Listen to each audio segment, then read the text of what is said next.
Hello everyone, my name's Aaliyah and welcome back to my channel. So today I'm going to be talking about the Magnus archives. I know I'm super late to the party, but I recently finished the podcast and it was so good. I have lots of thoughts about it and I really want to talk about them, so that's basically what this video is going to be. And then playing in the background, I have this painting that I made of John a few days ago. Oh, and also spoilers for the whole podcast probably. Okay, so I'm not the biggest fan of the horror genre. I think I get scared very easily, but it is a genre that I always find myself getting curious about. So sometimes I do interact with horror media, but usually nothing like too intense. I thought the horror in the Magnus archives was really effective. Some of it obviously scared me in the moment, but especially for the concepts that in the moment maybe didn't scare me as much, they did scare me when I thought more about them. The fact that a lot of these stories stuck with me after and I carried that fear with me later on made it so the horror wasn't cheap. It wasn't like a jump scare, like a loud noise that scares you a lot in the moment, but it's easy to forget about and let go of. I know one of the concepts that really had that effect on me was episode 77, The Kind Mother. Just the thought of having either your family member being replaced with a complete stranger and nobody else realizing except for you, or you being replaced and nobody realizes it and the real you is completely forgotten about. Like, that's something that is really terrifying to me.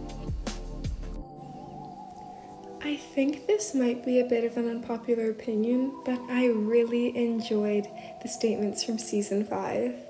I know some people might think they're less scary because they're kind of divorced from reality. It's not something that seems like could happen to you in your daily life because it's set in like this hellscape world.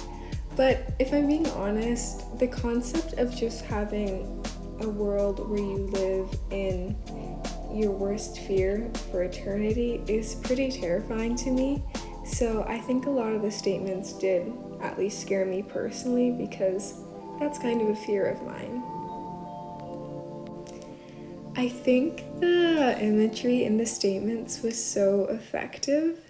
Everything was so vivid and the poetic, almost like flowery writing really helped.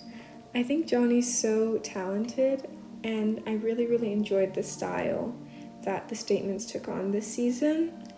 The ones that had second-person perspective were especially terrifying because it really felt like it was happening to me, especially with the immersive writing. Yeah, those ones were definitely very scary. It also made me afraid of a few new things. I know that they were exaggerations of just normal daily fears, but I just remember the hospital episode. I don't know why it affected me so much, but I'm definitely a lot more scared of hospitals and that kind of thing now after listening to that episode, even though I know none of the stuff in the episode could actually happen in real life. Another thing I really appreciated was the well thought out storyline.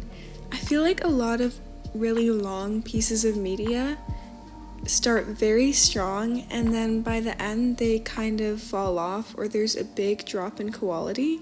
And while I do have my grievances with the story, it feels like they got to do everything they wanted, so everything about it feels very satisfying, and that doesn't happen with a lot of things that I watch or read. Usually there's some higher up that cuts it off way too early or draws the story out for way too long, and I'm just glad that the Magnus archives got to tell the story it wanted to, and I feel like I could easily re-listen to the podcast and not feel disappointment or not dread a certain part in the series because I know it's gonna let me down. And honestly, despite its length, I'll probably re-listen to it sometime soon. There were so many intricate mysteries woven throughout the story, and even in season 1, a lot of the names that are mentioned show up again later in the podcast. And one thing about me is I am horrible with names, so unfortunately I think I missed out on having the chance to solve a lot of the mysteries because I wasn't able to connect the dots because I just forgot a lot of the names. So I definitely want to re-listen to it again with the full context and find all of the little Easter eggs. The humanity in all of the characters was another thing I really appreciated. I remember, I'm not sure what season it was, but when Basira was continuously criticizing the fact that John was taking statements from people, I remember that really bothered me because she would always have an excuse for Daisy's actions, which often felt a lot worse than what John was doing, and I was just kind of upset about it. But the more I thought about it, the more I realized that it's very realistic for her to act that way. Of course, Basira would have a difficult time being objective when her and Daisy have this really close bond and she's so loyal to her, so it just makes sense. And I feel like most people are more willing to excuse the actions of people that they care about and look down upon actions of those they don't really like. And Basira didn't like John very much at that point, and maybe even saw him as the root of a lot of their problems. This is kind of like a side tangent, but I wanted to talk a bit about Basira and Daisy's relationship. I understand the appeal of it being romantic, but I think it makes it so much more interesting if you don't view them as having a romantic relationship.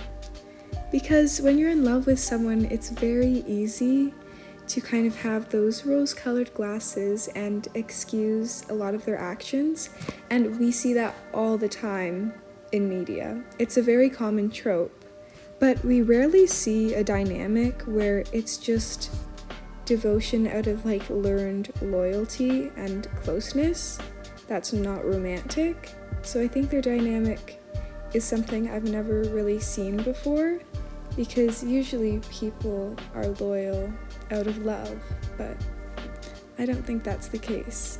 I also think that John is such a great protagonist because of his humanity. He isn't necessarily super smart or super strong. He's just a normal person, and he acts as a normal person would in his situation. And that stops him from being a hero. He always has, or usually has, good intentions, but often executes them in a way that harms other people or that doesn't work out.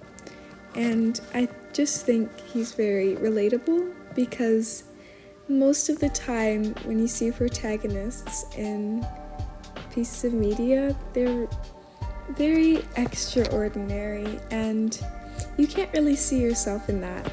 I know if I was in a horror movie, that would just not end well. I would probably be one of the first ones to die for sure.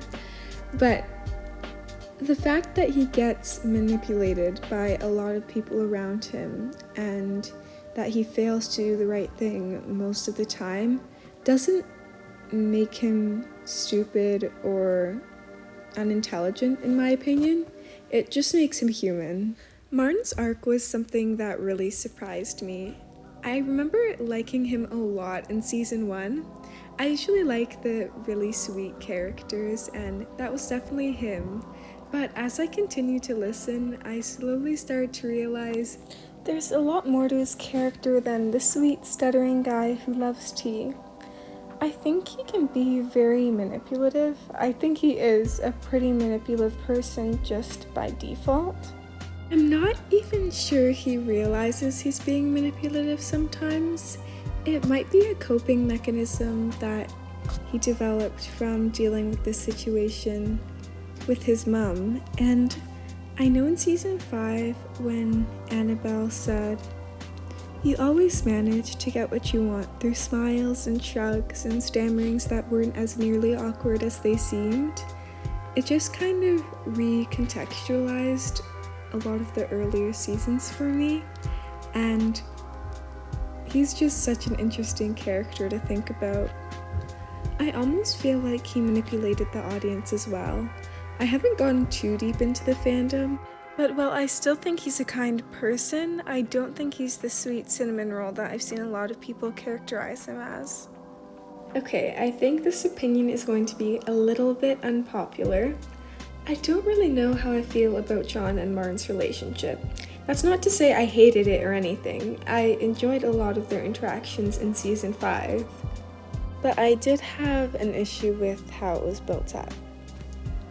Also, I did know this was going to happen, or had a vague idea it was going to happen when I started the podcast, so I was paying close attention to their interactions the whole time. Martin's crush was established at the beginning, so I don't really have a problem with that. I did question a little bit why he had a crush on John in the first place. Maybe it was because of the unhealthy relationship with his mom and his low self-esteem. Maybe he was seeking out similar connections, because John was just horrible to him in season 1, and yeah, I don't really know what there was to like. What I didn't understand the most is John's feelings. I understood the development from thinking Martin was just a nuisance to someone he respects and is friends with. Their shared experiences definitely justify that, but I didn't really understand the development from someone he respects to a lover. I feel like we didn't get to see them talk enough or interact at all really through season 4 to root for their relationship, and I know this is because of the whole lonely situation, but I just didn't see that development really. And then suddenly when they spoke to each other, they acted as though they were very close. Like John asking Martin to gouge out his eyeballs and run away with him.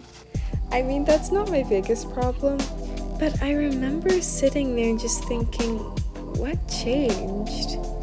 For John, what changed in his mind that made Martin go from someone he seemed kind of close with to someone he was in love with?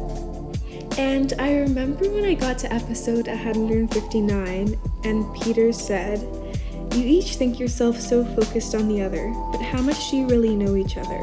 How much time have you spent together where not working, or bickering, or fleeing from the latest thing that wants to kill you? So what are you seeking? That image you've each created of each other?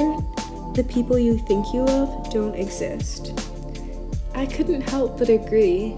I'm not sure if it was meant to come off in the way that Peter was manipulating John, but when he said that, I was just like, that feels true. Now, honestly, despite everything, if after John saved Martin from the lonely, they spent a bit more time showing us their conversations, and maybe even especially the one where they officially get together, I would have been way more on board. I remember listening to one of the interviews, and I think at some point Alex said something like, no one wants a bunch of episodes of relationship fluff. And I'm not even a romance person, but I think it's such a shame that they didn't spend more time developing their relationship and allowing us to see it in normal circumstances. I think that would have been so helpful for me for being more on board with the relationship in season 5, because it would have felt more developed and concrete. Because of the lack of build-up that I just spoke about, when they said "I love you" in episode 61, it rang a little bit hollow for me, and it was also really shocking. Like I said before, I enjoyed most of their interactions in season 5, and I feel like they would have been infinitely better if we just got a little bit more build-up. Because of the lack of build-up, a lot of their moments, even the ones I liked, felt just a little bit disingenuous. Now, I guess there are things I didn't like about the relationship, But it's not necessarily a bad thing. I do think these dynamics are very interesting, but it does kind of stop me from seeing them as just like a super duper cute couple. I think the relationship is more interesting than cute to me, I guess.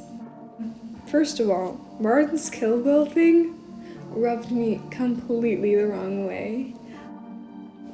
The fact that Martin wasn't really willing to interact with John's powers, understandably, because it made him uncomfortable, but then asks him to kill people when John doesn't even want to, doesn't make sense to me. It almost seemed like Martin only wanted John's powers to exist when it benefited him. And the whole situation where he was like, oh, like, why wouldn't you kill him? Because I'm jealous? Like, I know it was a joke, but I don't know. Another thing that I find interesting is that canonically the relationship wouldn't really exist without trauma. Of course, difficult situations can bring people together, but I've never really seen a couple that requires a lot of trauma to be compatible. I think this makes the relationship really cool to explore in canon. But outside the context of canon, I'm not sure if it would really work. For example, any more mundane AUs, I feel wouldn't be able to capture the relationship. There's always a chance I'm missing some kind of subtext, and this is my thoughts on the relationship from listening to the podcast one time. So these thoughts could definitely change if I were ever to re-listen to it and maybe try to look more into all of their interactions. But yeah, if anyone has anything to say or any counterpoints that may help me understand more, feel free to leave them in the comments below. One character I absolutely loved was Helen. I think she was so effective. When we were told that she was like the question of what lurks behind a smile, is a friendship true, or is it reaching out with hands that cut you? I just had a moment of like, wow, she absolutely tricked me. She was such a likable character, and every moment she was there was entertaining and interesting, and I almost wanted to be her friend. She seemed like someone who would be fun to hang out with. The fact that I really enjoyed her presence despite her absolutely not having the character's best interest at heart was really interesting, because I think that was kind of the point of her character, as the question kind of states. So yeah, I really loved her.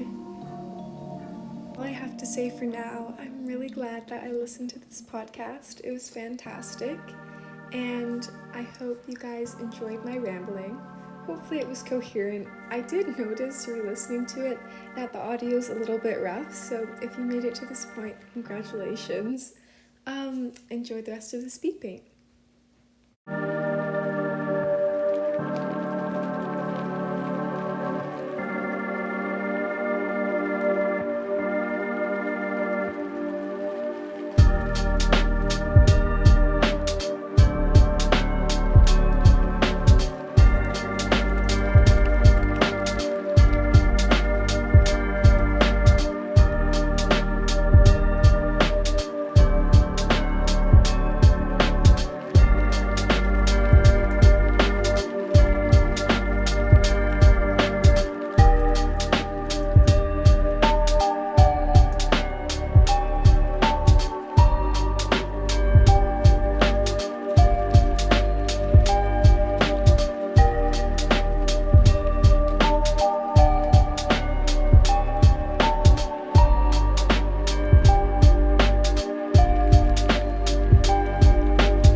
Thanks for listening, and I hope you enjoyed. Don't forget to like, comment, and subscribe, as well as follow me at AllieFlower88 on Instagram.